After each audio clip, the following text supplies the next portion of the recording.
안녕하세요, 자파리 박입니다. 오늘은 사회초년생 분들이 탈만한 차량 중에 뭐가 있을까 해서 어제 내용 정리하던 중에 경차랑 이제 준중형차, 중형차별로 제가 좀 표를 나눠놨는데, 이게 또 차가 여러 가지다 보니까 한 번에 영상을 다 찍으면 시간이 좀 오래 걸릴 것 같아서 오늘은 경차만 한번 보도록 할 거고요. 제가 봤을 때는 경차 나쁘지는 않아요. 이제 시내만 주행을 한다고 한다면 그렇게 많이 답답하지도 않고, 또 경차는 혜택들이 크잖아요. 우선 1000만원 이하 경차들은 이제 등취득세를 안 내죠. 그리고 공영주차장 톨게이트 할인도 되고요. 그리고 가장 큰 장점이 주차할 때 굉장히 좋습니다. 차가 작다 보니까 좁은 공간에도 굉장히 주차를 잘 할 수가 있다. 하지만 단점도 있습니다. 고속도로에서 주행을 할 때는 조금 출력이 부족한 거를 느낄 수가 있고요. 특히나 이제 경사로 같은 데 올라갈 때도 악셀을 밟고 있는데 차가 왠지 굉장히 힘들어하는 그런 느낌을 받을 수가 있습니다. 근데 그런 느낌은 준중형으로 넘어가면 바로 없어져요. 그래서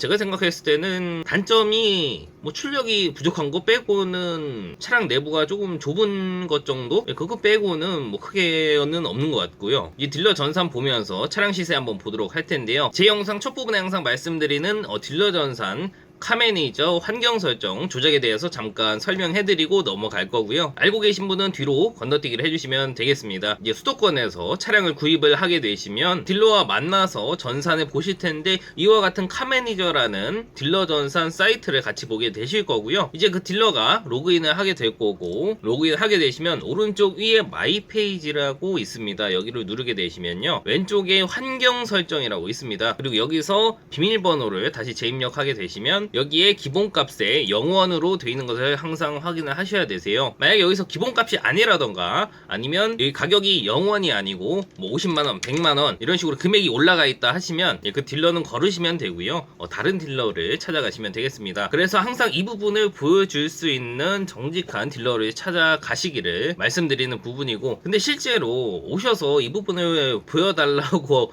안 하시는 분들이 계세요. 이 중고차 딜러 실제로 보고 말하기가 좀 껄끄러운 부분도 있겠지만, 이 부분은 당당히 말씀을 하셔도 되는 부분이고요. 그래야지 내가 중고차를 사고 나서 잘 샀다 라는 느낌을 받을 수가 있을 것 같고요. 500만원 밑으로는 뉴모닝이랑 올뉴모닝 차량이 있습니다. 그래서 보게 되시면 뉴모닝 무사고로 한 12만 킬로 아래로만 봤을 때요, 금액이 굉장히 저렴합니다.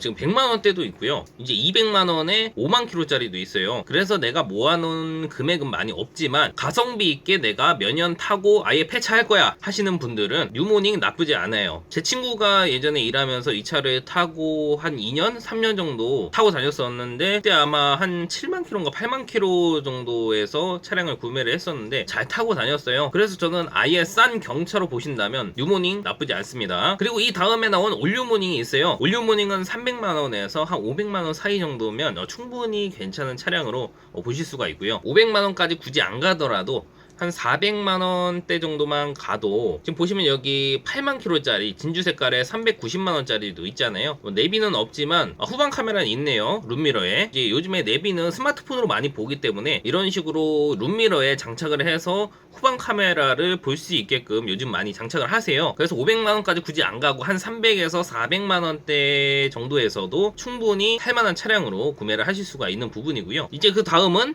마티즈 크리에이티브 차량이 있어요. 완전 옛날 차 아니냐 라고 생각하실 수도 있겠지만, 좀 전에 봤던 뉴모닝이랑 비슷한 연식대에 나온 차량이고요. 지금 보시면 외형이 1세대 스파크랑 틀린 점이 없죠. 차량 내부도 똑같아요. 다만 엠블럼만 대우마크가 달려 있습니다. 근데 금액은 훨씬 저렴해요. 아까 봤던 뉴모닝 차량이랑 거의 비슷해요. 10년 이상 됐는데 보통 이제 6에서 한 7만 킬로, 5만 킬로짜리도 있어요. 근데 이 정도면 출퇴근 하시는데 충분히 무리 없이 탈 수 있는 저렴한 차량이라고 생각을 하고요. 그리고 이 다음에 나온 게 이제 스파크죠. 지금 보시면 스파크도 굉장히 싸요. 색깔이 은색깔은 조금 싼 편이에요. 그래서 보시면 280만원에 은색깔이고 7만 킬로짜리 차가 있어요. 근데 내비랑 후방 카메라도 있네요. 한번 보도록 할게요. 지금 겉에 외관이야 수리를 해놔서 깨끗할 것으로 보이고, 내비랑 후방 카메라 지금 잘 나오죠. 아쉽게도 키는 스마트 키는 아니고요. 열선이랑 엠피온 저거 하이패스 저 기계도 따로 달아놨네요. 그래서 지금 봤을 때 이 정도 차량이면 저는 괜찮다고 생각을 해요. 아직 키로수도 10만 키로도 안 됐고, 어차피 중고차기 때문에 어느 정도 수리를 할 건 하고 타셔야 되는 게 맞는 부분이고요. 그 뒤로 넘어가면 이제 300만원대 근처의 차량들이 나와요. 그래서 스파크 1세대 모델은 200만원 후반대부터 한 300만원 정도면 충분히 괜찮은 차량으로 구매를 하실 수가 있습니다. 지금 싼 차만 보고 있는데 이 뒤로 넘어가면 더 비싼 차량들도 있어요. 그 부분은 알고 계시면 될 것 같고요. 그러면 이제 연식이 올라가고 키로수가 더 짧아지겠죠. 그리고 이제 500만원 이상 1000만원 이하에 있는 애매한 금액대의 차량들이 또 있어요. 요즘에 또 여자분들이 또 많이 찾으시는 레이 차량이죠. 가장 많이 찾으시는 럭셔리랑 프레스티지 등급으로 보게 되면 지금 거의 한 600만원대에서 시작하는 것을 볼 수가 있고요. 키로수는 9만 키로, 10만 키로 언저리에 있는 차량들이고, 여기서 금액이 조금 더 올라가게 되면 한 700만원대로 올려볼게요. 그러면 한 6만 키로대도 나오고요. 한 8만 키로, 7만 키로 그 정도 대에서도 구매가 가능하세요. 제가 봤을 때 이제 레이도 거의 한 10년 정도 된 차량인데 차량 금액이 생각보다 많이 안 떨어졌어요. 왜냐, 인기가 많아서 그래요. 인기가 많은 차량들은 금액이 잘 안 떨어집니다. 그래서 기본적으로 많이 찾으시는 레이, 스파크, 모닝 같은 경우에는 이제 구매를 하셔도, 경차 같은 경우에는 그래도 꾸준히 많이 찾으시는 분들이 계시기 때문에 감가 방어는 잘 되는 부분이고요. 그래서 레이 같은 경우에는 한 600에서 800만원 사이대 정도면 충분히 괜찮은 차량으로 구매가 가능하고요. 그리고 레이는 터보 차량도 있어요. 혹시라도 내가 고속도로에서 좀 달리고 싶다 하시는 분들은 터보 차량으로 보셔도 되고요. 터보는 조금 더 비싸요. 한 700에서 비싼 거는 뭐 1000만원 가까이도 가는데 그 정도까지는 말고 한 700에서 한 800, 900 뭐 그 정도 사이대에서 보시면 될 것 같습니다. 그리고 아까 봤던 뉴모닝이랑 올뉴모닝 다음에 나온 모델이 있습니다. 이제 더 뉴모닝 차량이 있고요. 가장 많이 찾으시는 디럭스 럭셔리 등급으로 보게 되면 이제 한 400만원 후반대에서부터 보여요. 그리고 500만원 초반대에서 금액을 형성을 하고 있고요. 지금 1페이지고 뒤로 넘어가 보면 키로수는 이제 한 10만 키로 근처네요. 짧은 키로수는 이제 7만 키로짜리도 있기는 해요. 금액은 550만원대. 그리고 뒤로 넘어가면 이제 바로 600만원대도 나와요. 그래서 이제 올뉴모닝 다음에 나온 더 뉴모닝 차량은 500에서 한 600만원대 정도면 충분히 탈만한 차량으로 구매를 할 수가 있는 부분이 있고요. 이제 이 다음에 나온 올뉴모닝 JA 차량이 있습니다. 가장 많이 찾으시는 럭셔리 프레스티지 등급으로 보도록 할 거고요. 이제 금액은 600만원대부터 시작하는 것을 볼 수가 있어요. 가끔 이렇게 싼 것도 있어요. 480만원 굉장히 싸죠. 근데 색깔이 자주색이라서 그렇습니다. 색상이 많이 튀면 사람들이 잘 안 찾기 때문에 금액이 싼 부분이 있어요. 이 차는 내비랑 후방 카메라도 있는데 싸죠. 사고도 없어요. 완전 무사고에 누유도 없거든요. 그래서 색상을 상관을 안 하신다 하시면 이런 차량으로 구매를 하셔도 되고요. 이제 평균 시세는 600만원 중반대부터 시작을 하고, 이제 이 뒤로 넘어가면 700만원 금방 이제 800만원대로 넘어가죠. 그래서 올뉴모닝 JA 차량은 어느 정도 탈만한 차량을 구매를 하려면 600에서 한 800만원 사이 정도는 보셔야 되는 부분이고요. 이제 마지막으로 스파크가 남았습니다. 아까 봤던 스파크 1세대 그 다음에 나온 더 넥스트 스파크 차량 보도록 할 거고, 가장 많이 찾으시는 LT랑 LTZ 등급 보도록 할게요. 그리고 넥스트 스파크부터 전동 접이식 사이드 미러가 들어갔습니다. 1세대 스파크에는 없어요. 차량 금액대는 이제 400만원 후반대도 있고요. 그러면 이제 키로수가 조금 높아요. 한 11만 키로대. 그리고 500만원 초반대에 오면 10만 킬로 언저리죠. 다 8만 킬로도 있고요. 그 뒤로 넘어가면 이제 500만원 중반대에서 볼 수 있는 차량들이 나오고요. 이제 키로수가 많은 것도 있고 짧은 것도 있어요. 이제 가장 많이 찾으시는 흰 색깔의 키로수 7만 킬로면 적당하죠.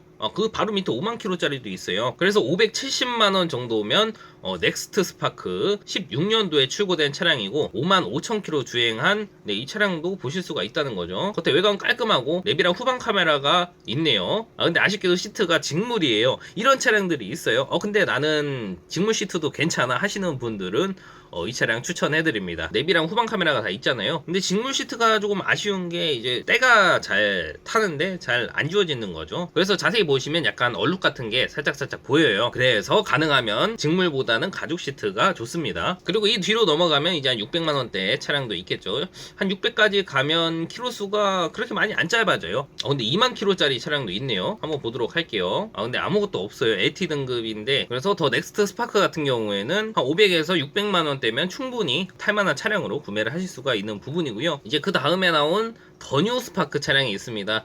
이건 이제 나온 지 얼마 안 됐어요. 2018년도 말쯤에 나온 차량인데 차량 금액이 이제 700만원 중반대부터 시작하는 것을 볼 수가 있고요. 2018년도 12월 달에 출고가 됐어요. 지금까지 3만 킬로 탔으면 1년에 1만 킬로 정도 주행을 한 거죠. 지금 보시면 차 외관 상태 깨끗하고요. 시트 가죽으로 되어 있고 내비에 후방 카메라까지 장착이 되어 있는 것을 볼 수가 있죠. 그리고 성능 기록부 보게 되시면 용도 이력 없고요. 사고 없습니다. 완전 무사고 차고 누유도 없다고 되어 있어요. 차량 들어온 날짜가 8월 9일날 들어왔네요. 이제 들어온 지 일주일밖에 안 됐습니다. 이런 차량을 구매하시는 게 가장 좋습니다. 감가도 어느 정도 될 만큼 됐고 옵션도 나쁘지 않잖아요. 지금 봤을 때 신차값의 대략 한 절반 정도? 절반 조금 안 되게 감가가 된 상태고 키로수는 3만 킬로에 완전 무사고고 어느 정도 옵션도 들어가 있다. 저는 경차를 구매를 하신다면 이 정도대에서 구매하시면 아무 문제 없이 타실 수가 있을 것 같고요. 아까 처음에 봤던 500만원대 이하에 있는 차량들은 이제 어느 정도 수리를 할 건 하면서 타셔야 되는 게 맞고요. 그래서 오늘은 사회 초년생분들 경차 한번 추천해 드렸고요. 항상 주의하셔야 될 게 싼 차는 그만큼 이유가 있고요. 지금 제가 보는 건 딜러 전산이기 때문에 이제 보통 사람들은 확인을 할 수가 없어요. 딜러 사원증이 없기 때문에. 그래서 가장 간단하게 시세를 확인할 수 있는 부분이 엔카 같은 사이트가 있고요. 근데 제가 얼마 전에도 이제 영상 올렸지만 엔카랑 이 딜러 전산이랑 실제 금액이 틀린 경우가 있어요. 비싼 경우도 있고 싼 경우도 있습니다. 비싼 경우에는 뭐 한 200만원도 비싸고요. 차를 갖고 있는 차주가 직접 올린 경우에는 싼 경우도 있어요. 그래도 요즘은 수수료를 다 받더라고요. 그래서 엔카를 찾아가서 구매를 하시거나 저를 통해서 구매를 하시거나 금액은 똑같습니다. 이제 경차 봤어요. 이제 준중형이랑 중형차도 남았습니다. 그리고 요즘에도 많이 찾으시는 소형 SUV 차량도 남았기 때문에 좀 시리즈별로 영상 찍어볼까 생각 중이니까요. 구독, 좋아요 버튼 눌러주시고 항상 영상 봐주셔서 감사합니다. 그럼 다음 시간에 뵙도록 할게요.